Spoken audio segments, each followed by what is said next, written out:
All right, guys, welcome to our 2021 Outlook. Appreciate you coming on board and spending some time with us this afternoon.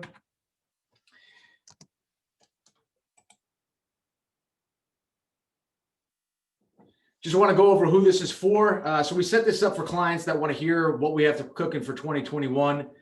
We also have some people on here that are prospective clients who might be tired of passive money management or just sitting on the sidelines and watching the markets move, but not their portfolios. So if you're here to talk a little bit about innovation, you're in the right spot.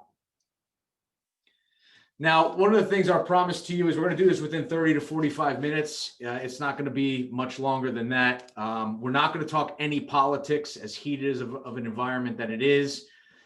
We're going to take questions, so you have access to a chat box. So please use the chat box if you have any questions along the way. We're going to be talking about some disruptive ideas. If you're a client already, that's not a change in what we're doing in your overall management of your portfolio. So don't be worried. We didn't turn into a hedge fund overnight. These are really just meant to be conceptual and educational ideas and not direct investment advice. So I said I wasn't going to talk politics, and let me give you an indication, because we get two questions really often. Number one question is, do you think the markets are overvalued? Arguably, that's number one, and arguably number two is, based upon the last election, and with this being inauguration day happening, what do we see from a political standpoint in terms of the impacts on the market moving forward? And I bring up this slide because this gives us this will give you a little bit of an idea in terms of what are the metrics that we're using when we're making investment decisions on client portfolios. If you look at the top left-hand side, we have monetary policy. All the way at the bottom right-hand side, we have geopolitical risk. The other red dial above it is political environment. So although we're aware and we know that some of those things trickle into the other components that we're sharing with you on this slide, we want to just talk more about how the other 18 yellow and green gauges are driving our decision moving forward. So who are we? For those of you who know us, we are Greenridge Wealth Planning. We're an investment advisory firm, boutique. I'd like to say that there are two reasons why our clients come for us. Number one is because of our investment management or active management. We really care about the clients that we work with. We take the time, energy, and effort to understand who they are as decision makers and as people. And then we incorporate an active management and an active strategy with them. So number two is they don't get thrown into that model, right? So all parts of being that high touch, high quality boutique investment advisory firm. My name is Bobby Mascia. I'm the CEO. I'm the guy in the top right-hand corner. With me is Jordan Kaufman, my partner. He is our Chief Investment Officer, and today we're just going to give you some indication of some of the ideas that we have that we've been cooking up.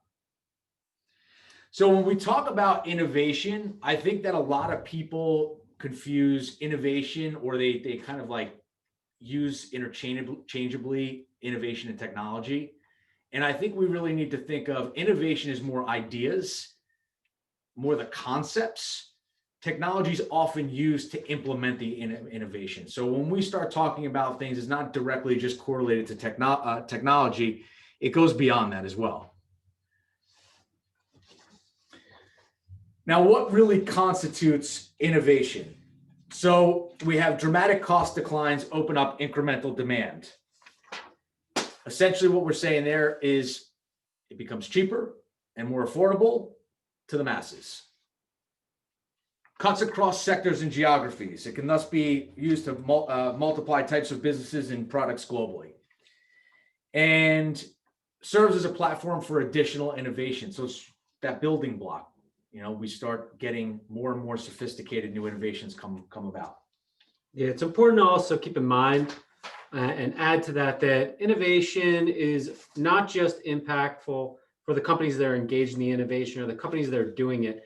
It also has a trickle-down effect. It ends up impacting all types of businesses, and it's going to impact some of those businesses, even if they're not involved in the direct technology itself. It impacts them at some point. And a good example would be mobile payment systems on phones where if you go to certain stores, they can just check out right there on a mobile phone that, one of the tellers has, and they have a little strip for the credit card. So it's not directly related to some of the retailers, but they end up using that technology to help their customer experience and expedite the sales process.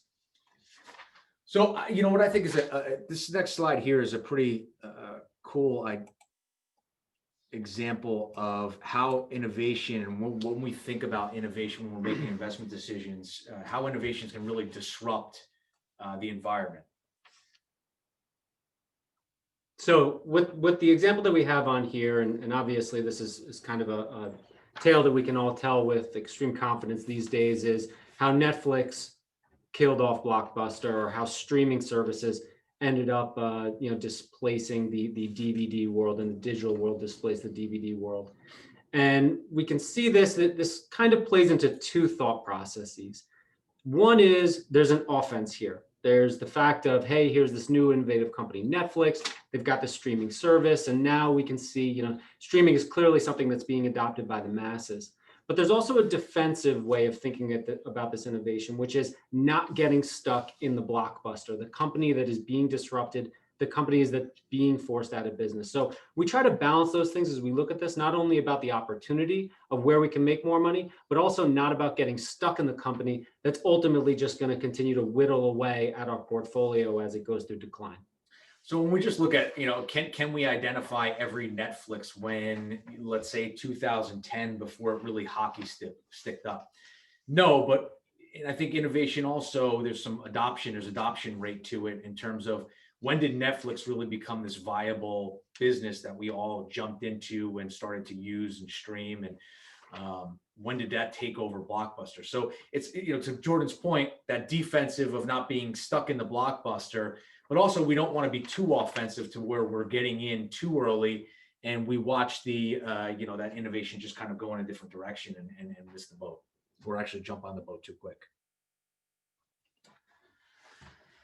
Now, nobody wants to relive for 2020. So I don't really want to go through and rehash what happened in 2020, but I think that we need to take away something that was really important, and that is how quickly the fast forward button was pushed on the innovation that was already created and in place, and the technology that was already implemented.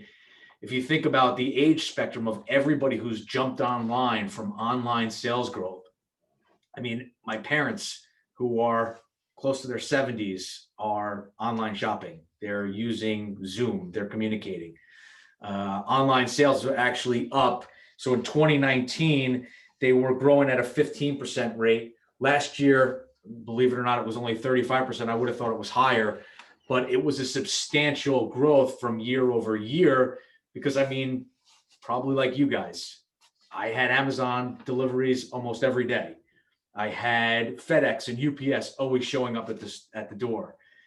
We were doing online grocery orders, which, to be honest with you, is so convenient. I don't know if I'm going to be taking any specialty trips to stores to get everything anymore. I think that we've kind of developed a new carryover culture of ordering a lot of things online because it's just convenient.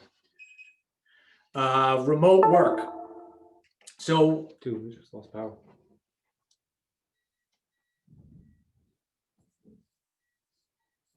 Which means we probably lost internet.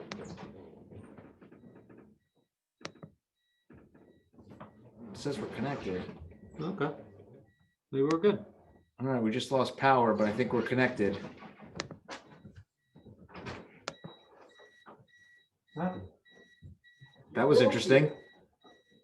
All right, well, if you guys are here, then great. If not, then we're giving a presentation that nobody's watching. We're dead?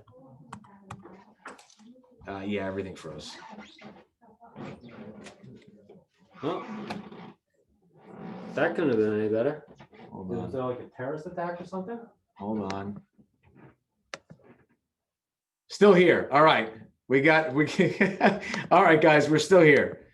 So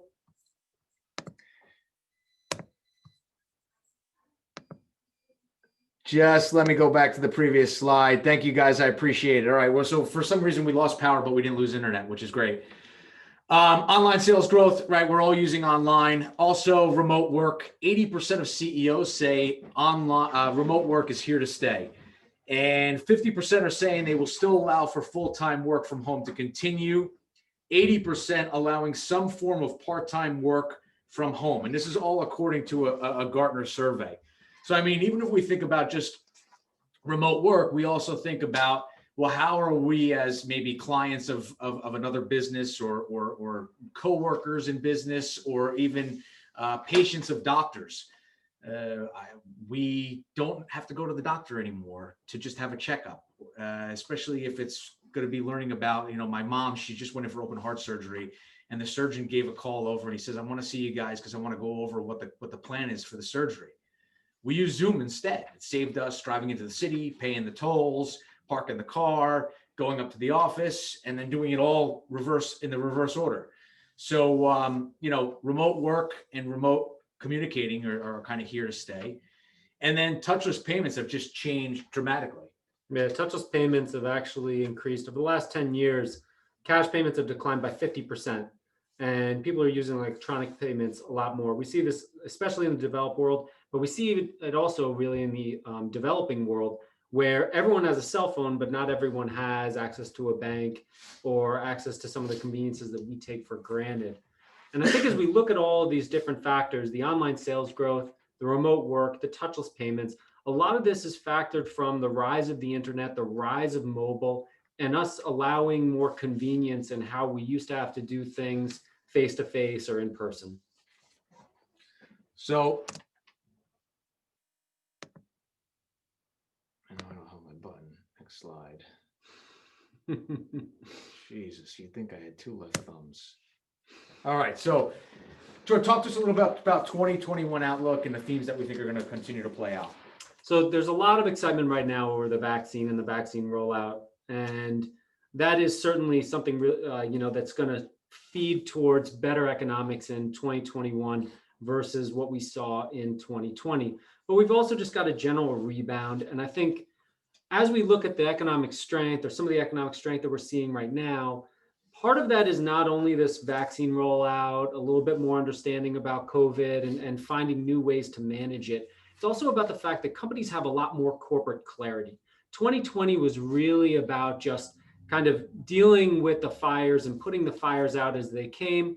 2021 is going to be, okay, we put the fires out with all these really innovative and great things that we now use effortlessly. How do we now implement them more strategically to make our companies more effective, more profitable? How do we take advantage of these opportunities, which maybe we were considering in the past or lightly implementing? Now we're really thinking about how are these going to turbocharge businesses? How are these going to get us through not only the next year, but also the next 5 years or even decade?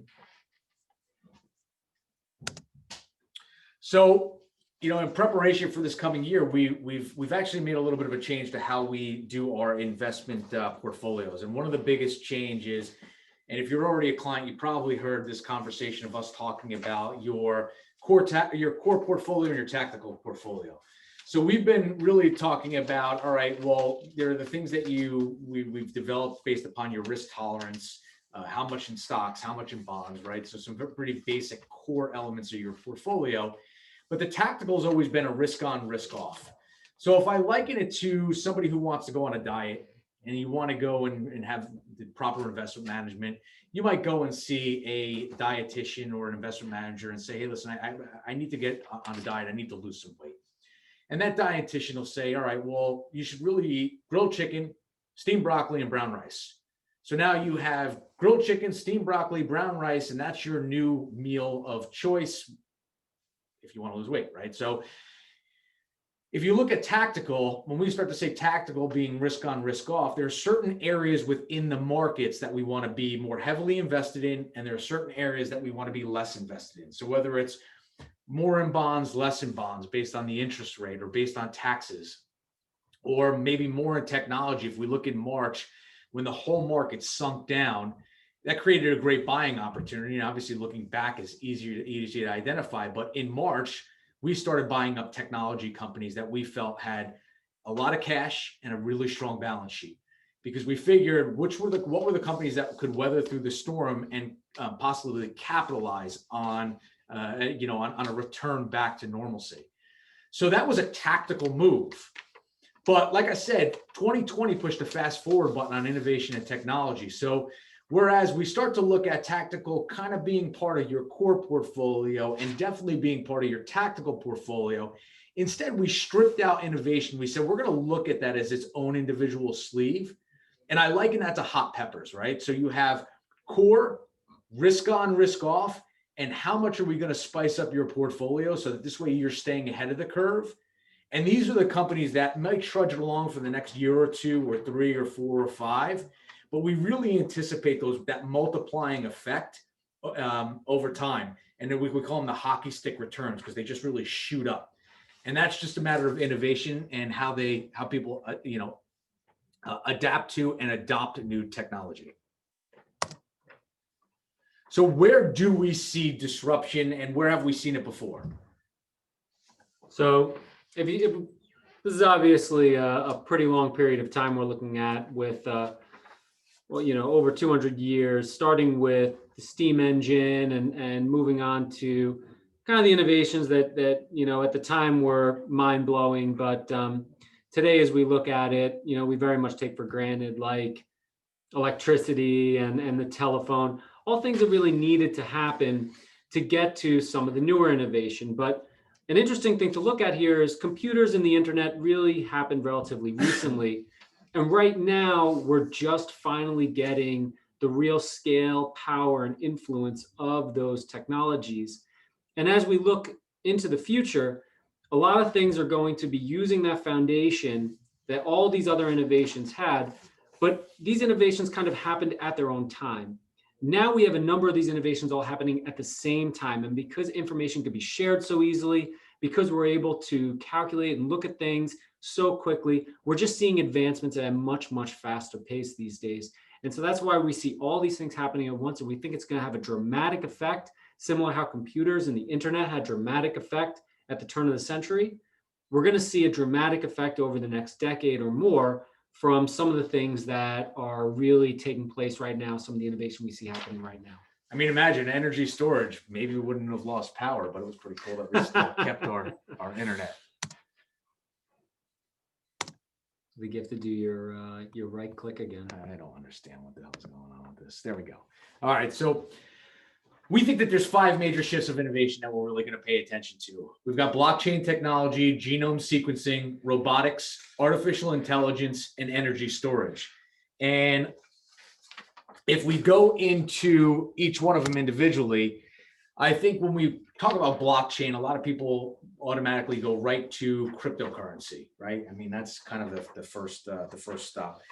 And I think when we start to look at the complexity of blockchain technology, it's really more about the processing of the transaction, or the layering and the fees, or the fee reduction, because you lose those intermediaries of the banks between the user and or the sender and the recipient, and speed, right? So if you can remove the processing time, you've got a lot faster product. Yeah, and I mean, blockchain has a lot of versatility that it provides. Being something that's socialized, it's something that has a lot of data integrity, because so many different computers have to contain the same information. It can be private, it can be public. And there's going to be huge impacts to fintech and how things are done. As Bobby said, this potentially moves a lot of middlemen out and really emphasizes the impact of being involved in digital commerce and digital finance, and how that's going to end up impacting. There are some companies who are really onto this. They've been making the push to digital for over a decade. There's some companies that are behind on that.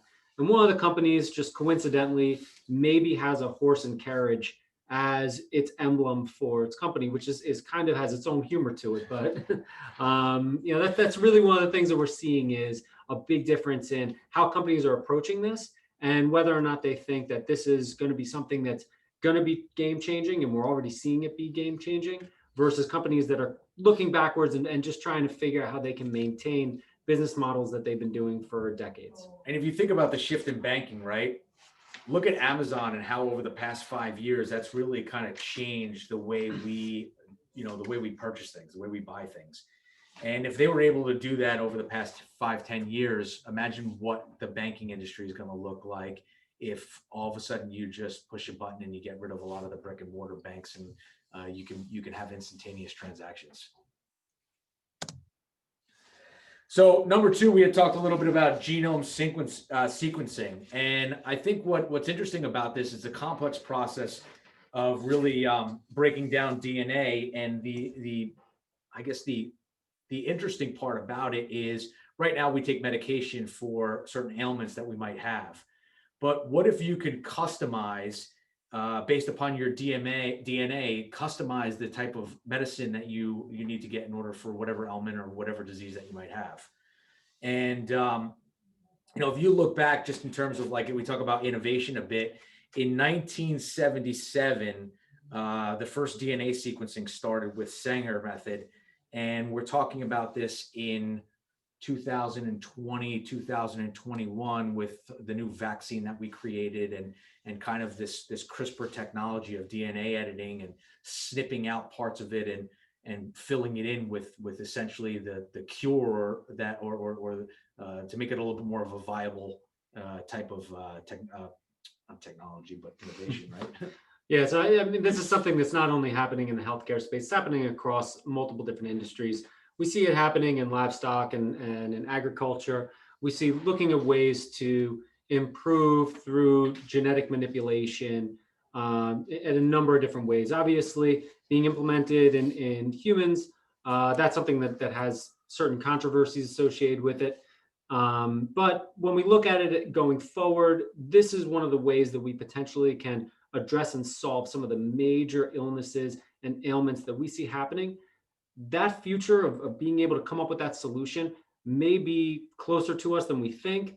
And as Bobby mentioned, this isn't really technology that just popped up last week or last year. This has been technology that's really been talked about, used, and there's been huge emphasis about what the possibilities are here for decades. And it's something that is just finally finding its way into mainstream. And it's been referred to as the democratization of the pharmaceutical industry. And a lot of it has really come from the advancement in computers and technology outside of just the innovation of genome sequencing. All right, energy storage. So, electric vehicles, battery systems, autonomous mobility. I think that obviously we've seen a lot of what happened with Tesla, right? Tesla's just been 700% up for 2020 or 740% up for 2020. But there's more to it than just electric vehicles, right? Yeah, no, there's a ton of moving parts here. And I think one of the important things that we should keep in mind, even though batteries have been around for over a century and is pretty simple in its initial concept and form, what's really happening now is lithium ion batteries, which have been around also for a long time. But the emphasis on improving that technology and thinking about it in large format applications has really only been around for a little bit over a decade, where it's being emphasized and supported by governments. And even if we take a look at that, China was really one of the first movers on that, with a lot of government subsidies towards innovation and technology with respect to lithium ion. It's only in the last 5 years or so that Europe has really gotten involved, that the US has gotten involved, and that we've seen some other developing economies that realize the energy problems they're running into.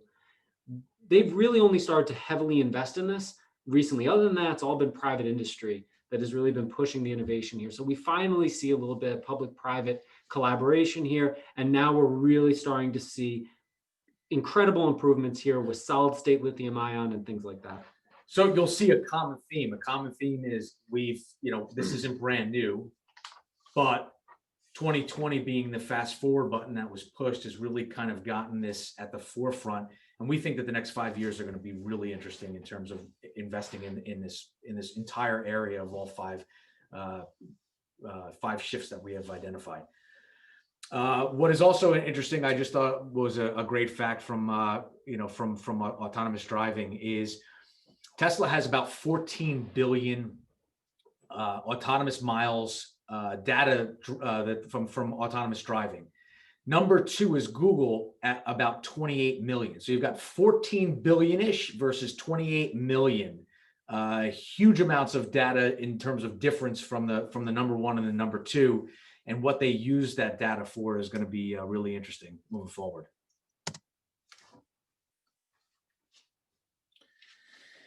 All right, robotics. So robotics is really, I'm gonna let you jump in with your story. Oh no, we'll wait for artificial intelligence for that one. But the concept of robotics is really just to decrease costs and increase capabilities, right? So it's how do we advance in software and sensors so we can enable robots to operate alongside of humans in all sorts of environments. And we see that adaptive robotics, 3D printing, drones, reusable rockets, all things that we see, we've heard of, we know are out there, but the adoption rate has just increased dramatically. Yeah, and you could add to that automated manufacturing.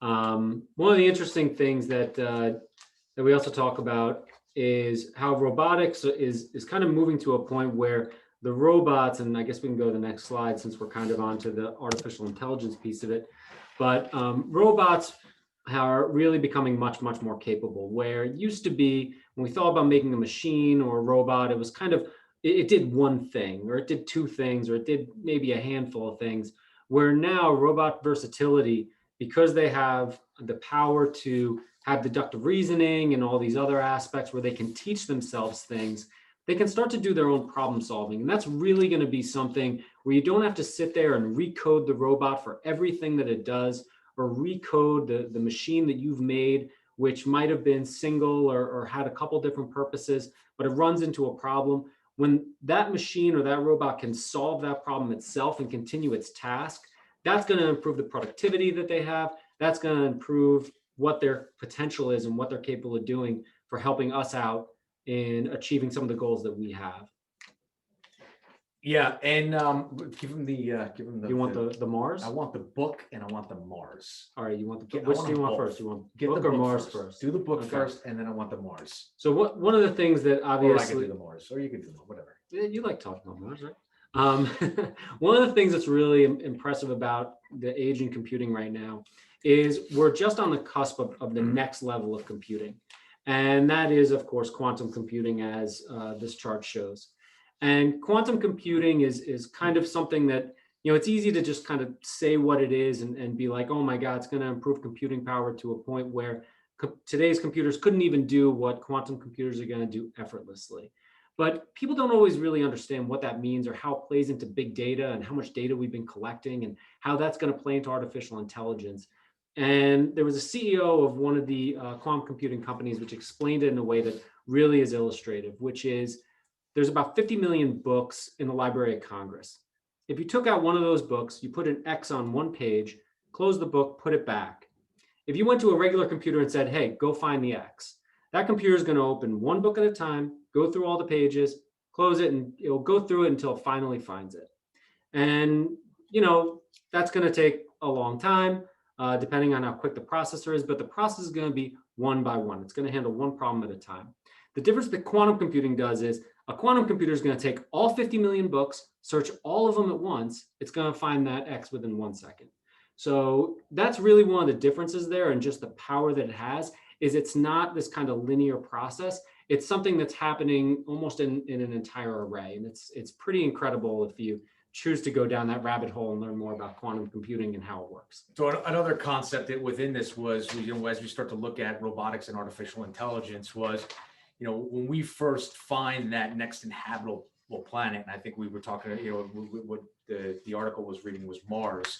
We go to Mars and we're not going to just all of a sudden show up and then start building towns and cities and then growing it in the normal fashion of when what we do now, when we find, when we start building a town and populating it.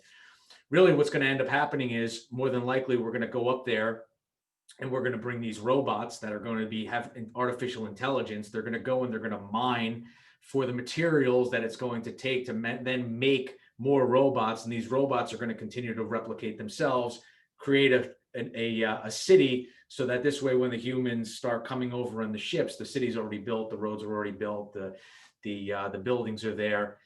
Farming has already started, and we're going to be sitting watching with binoculars as this, as this whole thing unfolds, almost like a crazy Sims game on your computer. So very, very cool and interesting stuff. Yeah, you have to keep positive look on that. It's robot workers, not robot army. I think we've seen a lot of sci-fi things. Like that, right? So, today we promised 30 to 45 minutes. We're right in that wheelhouse of time. We talked no politics. We stayed out of that realm. We did say we were going to ask questions. So now I think is the time, if you want to ask some questions, to use the chat box. Because I think we brought up some pretty good innovative ideas and disruptive ideas for educational purposes. So, use this opportunity to ask some questions, and we'll just give this a second for anybody who has them.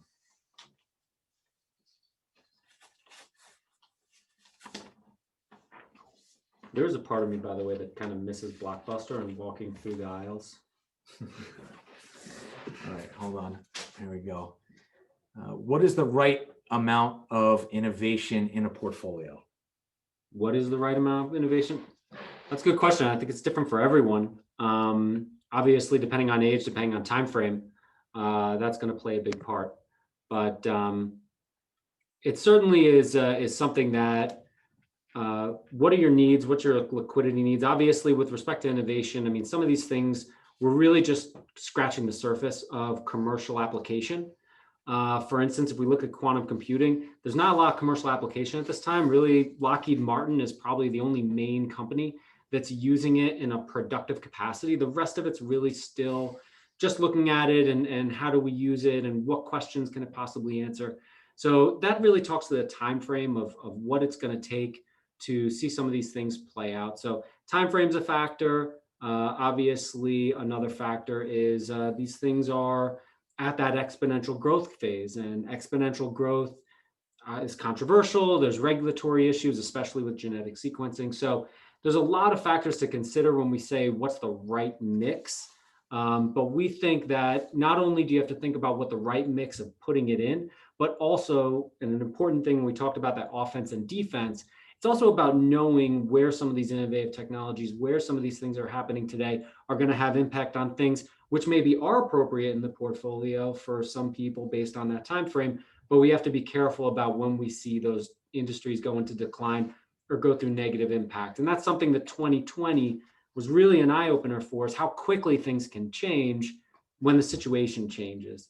And that's something we need to be cognizant of. So it's not just how it finds its way in, it's how it finds its way impacting what's already there. Right. That's a tactical nature of it as well, right? So you want to make sure that you're not putting yourself, I think a lot of people look at diversification, or they hear this word diversification, and it's don't put all your eggs in one basket. But what ends up happening with diversification is you have all these eggs in all these different baskets, and a lot of the baskets are the wrong baskets, and you shouldn't even have any eggs in those baskets to begin with. So how do we find the right baskets to put money to work in, and how do we take the ones out of the ones that shouldn't be there? Depending on what your goals are and what your age is, you should have either less or more innovation. So this way you could take advantage of that. Oh, I have another question. What do you think is a healthy ratio of funds in the markets as to funds staying liquid for investment purposes? And what are your thoughts on reducing positions considering the market is at an all-time high? Yeah, so I mean, the market's at an all-time high. Obviously, there's a bunch of pundits who are out there saying kind of two sides of that. One, this is a great moment. Two, this is obviously a time that value-conscious people would heed concern. There's a lot of elements of this which are going to be unpredictable. We certainly don't think that trying to time the market with an all-in, all-out perspective is a healthy way to go about it. There's tons of investor regret that gets associated with that. So at some point, we have to have some faith of what that time frame is and how we want to approach that time frame and what exposure we want. So we make sure that we're balancing that risk reward that we're hoping to achieve over that period of time. But when we think about generally right now, when you look at the markets, how everything's performing, the fact that so many markets are hitting new highs, that we see risk appetites being, really, while on one hand, that's reason for concern, normally we see some follow through with that. And especially with a strong economic backdrop, especially with a situation where we have all these exciting technologies coming into play and companies, really coming and looking at their situation and thinking about how they can be more survival oriented, improve their profitability. There's a lot of opportunity we think out there. There's a lot of good news coming out right now. And as long as we continue with stimulus, I mean, we actually saw an increase in consumer spending in 2020, despite this horrific economic impact that we saw with the economic numbers as reported being down 30%. So this is, I guess what I would say is, you know, you want to obviously be able to fit the right appetite. So you want to have that liquid, at least have that 6 months liquid in terms of what your expenses are. And if you're not feeling so comfortable in the market, you can even up it. You're never going to really time it perfect, right? So we saw that Netflix was on an upward trajectory. You could have bought it here, or here, and you were still making money. So as long as as long as you're in a comfortable spot in terms of your mix to equities to liquid, what do you need it for too? Are you buying a business? Are you buying a home? Are you buying a building? Look at what your own personal needs are. And whatever you say, I don't really want to put that up to risk. I don't really need to make too much money. That's when you dial it down and just be a little bit more conservative. That's when you take the innovation and you say, okay, we'll push that more further down the time frame. But I'm going to need these funds, and we at least need to do something, just not sit in a bank. But I don't want it doing that. I want it doing something a little bit less. So I liken it to exercise, right? Innovation might be running marathons and lifting weights and training for that triathlon. Your cash is sitting on the couch eating potato chips.